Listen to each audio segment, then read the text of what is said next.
Is it possible that environmental conditions of past ages favored the development of giants? Certainly we know from fossil evidence that some species, like dinosaurs, grew many times larger than they do today.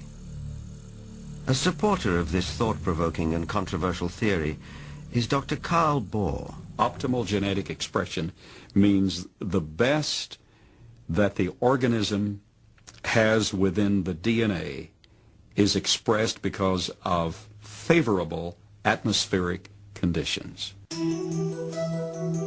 Based on fossil evidence, trees like the California giant sequoia grew much larger than they do today. One theory explains this by proposing that environmental conditions in the distant past were more conducive to gigantic growth.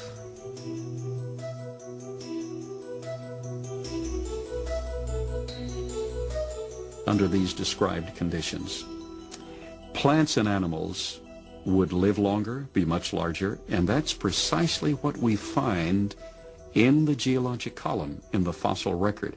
Plants were much larger. All living systems were larger. We have animals that today have an 8 or 9 foot stature with a 16 to 20 foot stature. We have insects such as the dragonfly. Today, the dragonfly has perhaps a 4-inch wingspan. In the fossil record, his counterpart, Meganeuropsis, had up to a 5-foot wingspan. Everything was larger in the past. I'm of the opinion that under better atmospheric conditions, people were living not only longer, but they were taller, much taller. Giants and dinosaurs could not exist today as they did in the past because the atmospheric conditions simply will not permit it. We had a greater ozone layer at the time prior to the flood.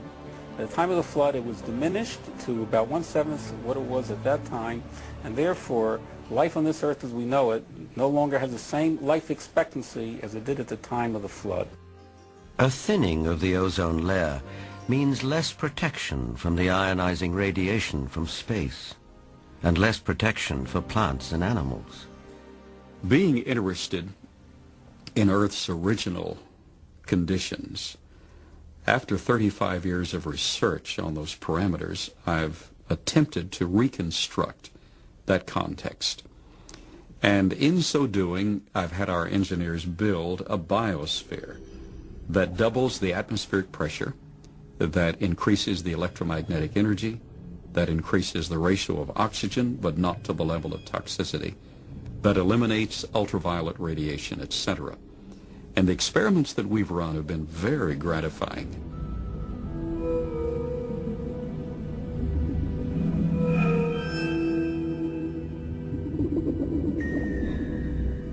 In our controlled scientific experiment, we have measured the effects of a pulsed electromagnetic field on biological systems.